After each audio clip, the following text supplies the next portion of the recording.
There's a 75-kilometer tear in the tectonic plate beneath northern Cascadia, and parts of it have gone completely silent.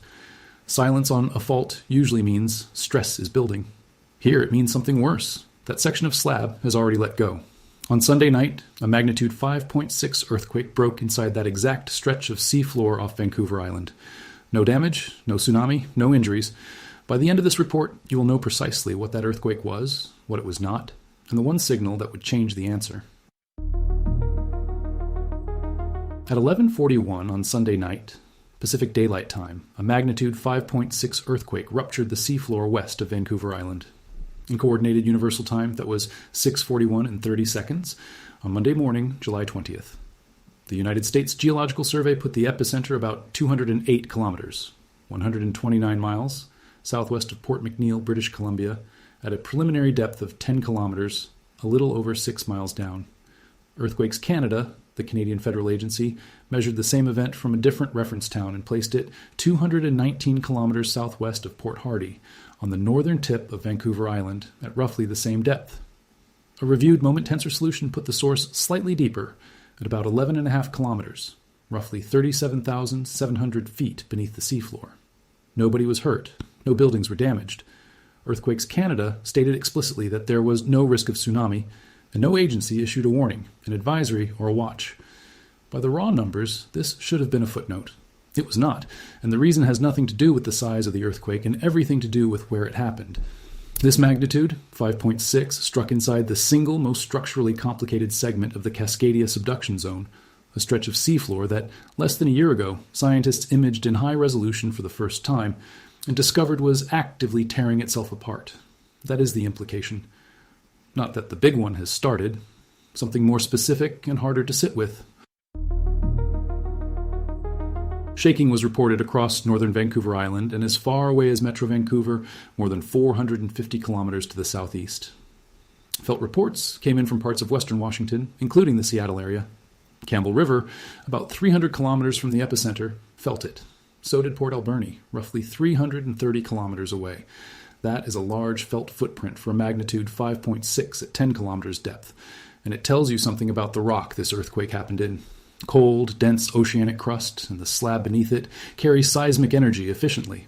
Waves that would have been absorbed in warmer, more fractured continental rock traveled hundreds of kilometers through this material and still arrived strong enough for people to notice. But the reason nobody was hurt is simpler than the wave physics. This earthquake happened in open ocean, more than 200 kilometers from the nearest town. Take that same rupture and put it under a populated valley, and the story changes completely. We do not have to speculate about that, because we watched it happen 48 hours earlier on the other end of the Americas. On Saturday, July 18th, a magnitude 5.5 earthquake struck at 10 kilometers depth near Sequoia, in Peru's Huancayo province. It killed at least 6 people, injured more than 30, and displaced roughly 300. It collapsed the Santiago de Leon church and former convent in Chongos Bajo, a building that had stood since 1565. Luis Vasquez, who heads the local civil defense office, told journalists that the widespread use of rustic adobe construction in that Andean area, quote, has contributed to the greater impact and damage. Same approximate magnitude, same approximate depth. 6 dead in one case, 0 in the other. The variable was not seismology. It was building stock and geography. Hold on to that, because it matters for what comes later. Within hours of any significant earthquake, seismologists produce something called a moment tensor solution. Informally, it is called a beach ball, because the diagram representing it looks like one, a sphere divided into black and white quadrants. It tells you the geometry of the fault that broke and the direction the two sides moved. Here is what it showed. 2 possible fault planes, both extremely steep, one dipping approximately 77 degrees, the other dipping approximately 86 degrees, 4 degrees off vertical. And the motion was overwhelmingly strike-slip, meaning the 2 blocks of oceanic crust slid sideways past each other, the way the San Andreas Fault moves in California, rather than one riding up over the other. Now compare that to a Cascadia megathrust earthquake. In a megathrust event, the oceanic plate suddenly thrusts beneath North America along a broad contact that dips shallowly, a gently angled surface hundreds of kilometers across. That geometry is exactly what lifts or drops enormous sections of seafloor, and the vertical displacement of the water column above is what generates a tsunami. A steep, sideways-moving rupture displaces very little water. This is why Earthquakes Canada could rule out tsunami risk with such confidence. It was not a default, and it was not a guess. They read it off the mechanism. A fault dipping 86 degrees and moving laterally is not going to lift the Pacific Ocean. So the frightening question, is this the megathrust starting to fail, got a clear answer, and the answer was no. Those two numbers, 77 and 86 degrees, are the most reassuring figures in the entire data set. What the data does not tell us is which specific fault broke. The epicenter sits somewhat west of the main mapped fault zone here, and a beach ball alone cannot pin a rupture to a named structure. The honest answer is that this was probably a fault internal to a small plate being torn apart from several directions at once. And to explain that, I have to show you what is happening at the northern end of Cascadia. Most descriptions of Cascadia keep it simple. One oceanic plate sliding beneath one continental plate, 1,100 kilometers of boundary, converging at roughly 40 millimeters a year. That description is good enough for the middle of the margin. At the northern end, it falls apart, literally. The incoming plate near Vancouver Island is not one clean sheet. It is three pieces. The Juan de Fuca plate occupies the center. The Gorda plate sits at the southern end. And at the north, there's a small microplate called the Explorer plate, and the Explorer plate is in trouble. It is being squeezed and sheared from several directions at once by the Pacific, Juan de Fuca, and North American plates surrounding it. It subducts far more slowly than its larger neighbor. Where the Juan de Fuca plate moves toward the continent at about 4 centimeters a year, the Explorer plate manages about 2, and some sections appear slower still. Published assessments have suggested the Explorer segment may not be effectively subducting at all anymore. Here is the consequence, and it is the mechanical heart of this story. When different sections of a plate move at different speeds and in different directions, that plate cannot behave as a solid block. It has to deform internally. It bends, rotates, and shears. And a rock plate forced to deform internally does that by breaking over and over along steep internal fractures in exactly the kind of near-vertical strike-slip motion this earthquake displayed. Separating the Explorer plate from the Juan de Fuca plate is a structure called the Nootka Fault Zone. It formed roughly 4 million years ago when the Explorer Ridge became independent of the Juan de Fuca Ridge, and it has been accommodating sideways motion between the two ever since. Published work by Rohr and colleagues in 2018 and Merrill and colleagues in 2022 has revealed how untidy that split actually was. It did not begin as a clean break. It started across a zone at least 80 kilometers wide and has since narrowed to somewhere between 8 and 18 kilometers, and the whole zone is surrounded by buried, steeply dipping growth faults, at least some of which are probably still active. And to appreciate how crowded this piece of ocean floor is, northern Cascadia is one of the few places on Earth where 4 tectonic plates, Pacific, North American, Juan de Fuca, and Explorer, all meet within about 300 kilometers of each other. That is, the neighborhood Sunday night's earthquake happened in. And 10 months ago, a research vessel finished mapping what is going on underneath it. In September of 2025, a team led by Brandon Shuck at Louisiana State University published a study in the journal Science Advances titled Slab Tearing and Segmented Subduction Termination Driven by Transformed Tectonics. It is open access. The method is worth a moment because it is how we know any of this. The data came from the 2021 Cascadia seismic imaging experiment, known as CASI-21, carried out aboard the research vessel Marcus G. Langseth. The ship towed a hydrophone array 15 kilometers long, 9 miles of listening equipment dragged behind it, sending sound waves down into the seabed and recording the echoes that came back. It is the same principle as a medical ultrasound, scaled up to image faults buried kilometers beneath the ocean floor. The result is a picture of the inside of a subduction zone. What that picture showed was 2 active tears splitting the plate beneath the northern Cascadia margin. The tearing is happening inside the descending slab itself, the part that has already gone beneath North America and is being dragged downward by its own weight.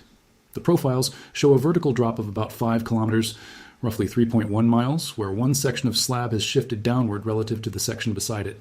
The structure runs about 75 kilometers, or 47 miles. I want to be precise about that 5-kilometer number because it has been badly misread. That offset did not happen in an earthquake.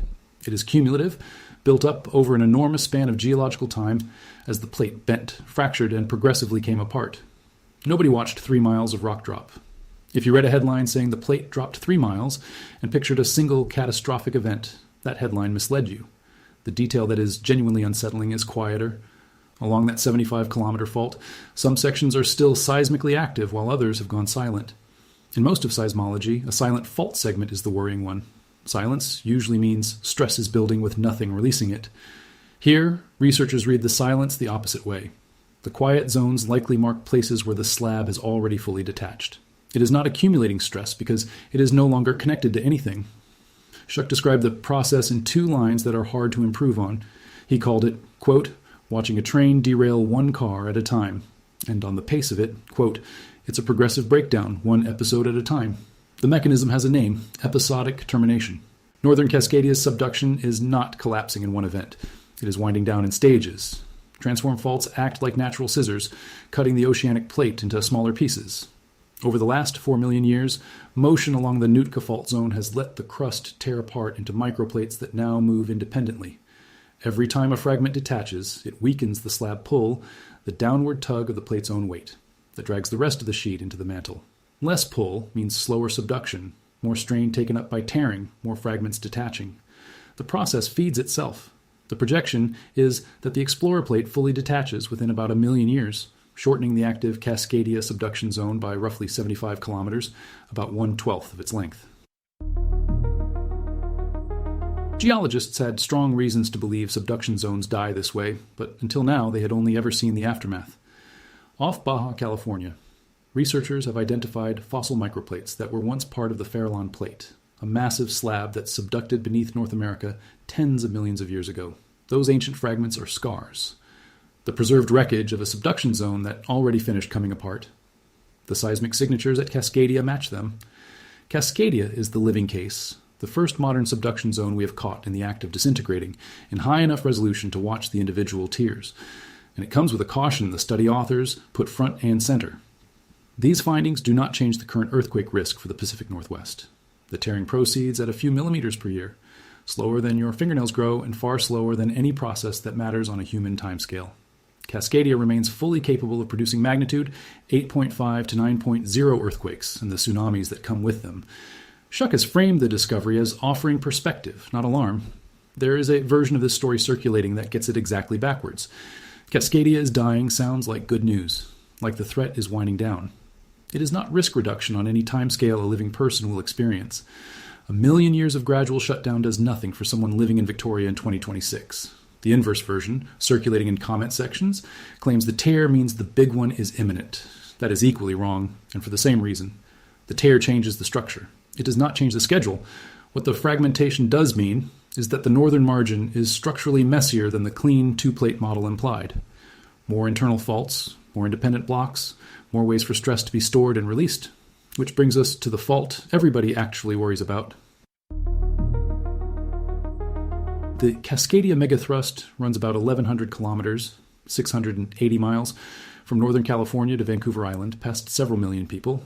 Along most of it, the Juan de Fuca plate is being forced beneath North America at approximately 40 millimeters a year. The interface is locked at depths shallower than about 30 kilometers, meaning the 2 plates are not sliding past each other there. They are stuck, and the strain is accumulating. The last time the full margin ruptured was January 26, 1700, 326 years of accumulated strain. The margin is assessed as capable of a magnitude 8.5 to 9.0 event. If it goes, the tsunami reaches the outer coast in 8 to 15 minutes. In worst-case local modeling puts run-up as high as about 100 feet in places.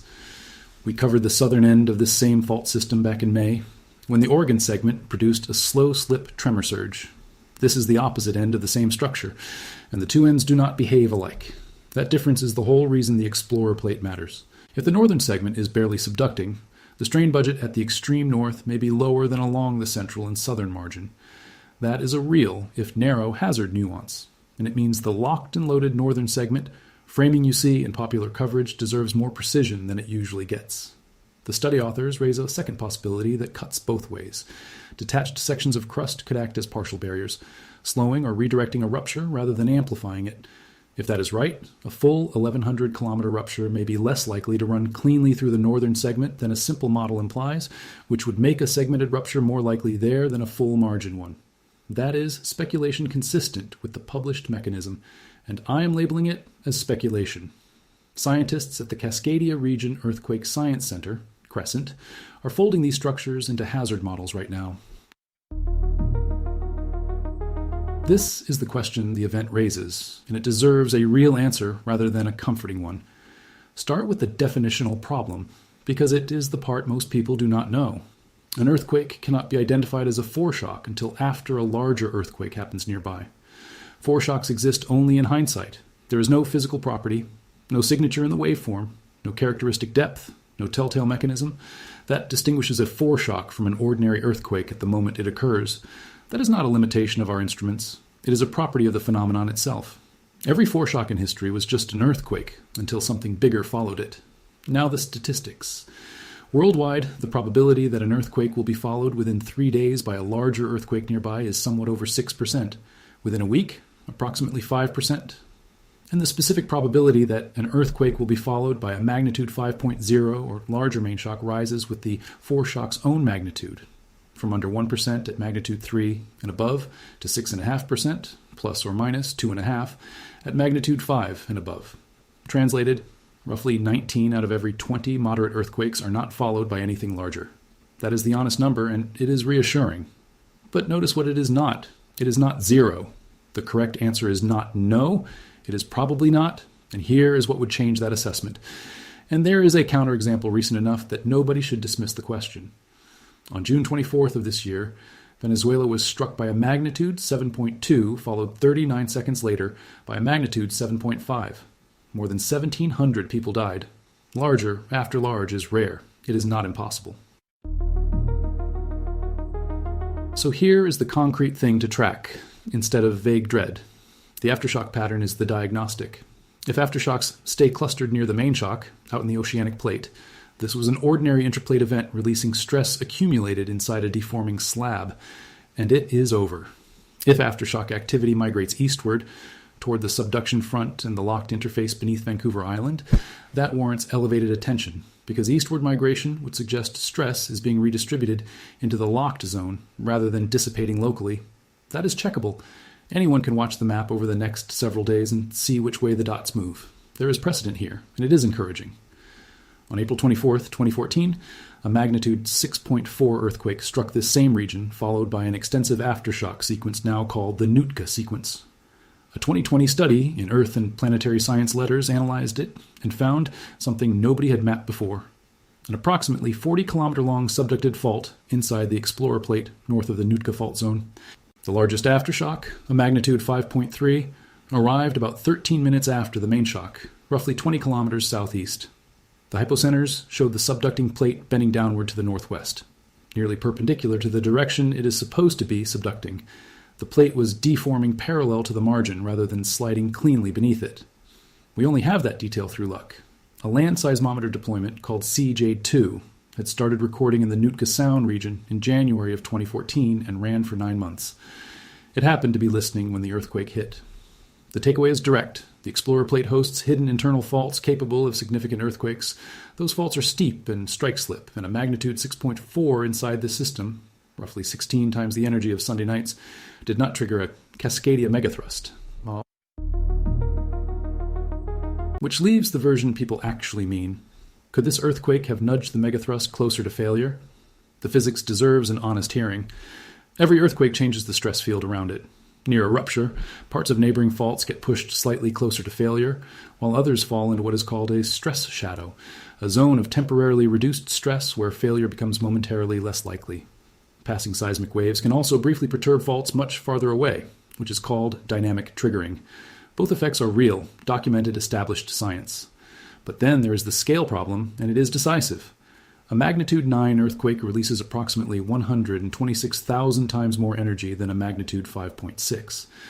The permanent stress change from Sunday's event is concentrated around its own rupture, a rupture measured in kilometers, not hundreds of kilometers. The Cascadia locked zone extends for hundreds of miles. A small perturbation at one end of an enormous locked system does not load that system. If the megathrust is close to failure, it is close because of 326 years of strain accumulating at 40 millimeters a year, not because of one moderate sideways slip out on the oceanic plate. The stress budget of a magnitude 9 is not built out of magnitude 5.6s. Could it contribute a fractional nudge to a fault already sitting at the threshold? In principle, yes. Is there evidence it did? No. Is a magnitude 5.6 capable of loading Cascadia? Strip away the alarm and the reassurance both, and here is what is left. The Explorer Plate is being pulled downward beneath North America while simultaneously being pushed and sheared sideways by everything around it, Because its sections move at different speeds in different directions, it has to deform internally. On Sunday night, one of its steep internal fractures accumulated more stress than it could hold, and it failed. That is what a magnitude 5.6 in this location, with this mechanism, most likely represents. The normal signature of a plate coming apart, not a countdown. The terrifying implication is not that the big one has begun. It is narrower and stranger. We can now image the northern end of Cascadia in enough detail to watch it disintegrate, and we can project that process forward 1 million years. But we cannot say what the fragmenting structure will do to a rupture that starts tomorrow. The tiers might act as barriers that stop a megathrust from propagating north. They might act as boundaries where a segmented rupture initiates. So the open question is not whether Cascadia will rupture. It is whether the most broken part of the fault is the safest part or the most dangerous part. And nobody has answered that. 3 things will move that answer forward. First, the direction the aftershocks migrate over the coming days. Clustered means routine, eastward means pay attention. Second, whether refined solutions and relocated hypocenters eventually tie this rupture to a mapped structure. For the 2014 sequence, that took years. Third, whether Crescent's updated hazard models treat these tiers as rupture barriers or as rupture initiation points, because that distinction has real consequences for how northern Cascadia's hazard gets stated. In the meantime, the practical takeaway is the one Peru delivered 48 hours earlier. A magnitude 5.6 is not intrinsically harmless. What decides whether an earthquake is a news item or a disaster is where it happens and what is standing on top of it. Sunday night, the answer was open ocean and nothing. That was geography, not safety. We'll be tracking the aftershock sequence as it develops.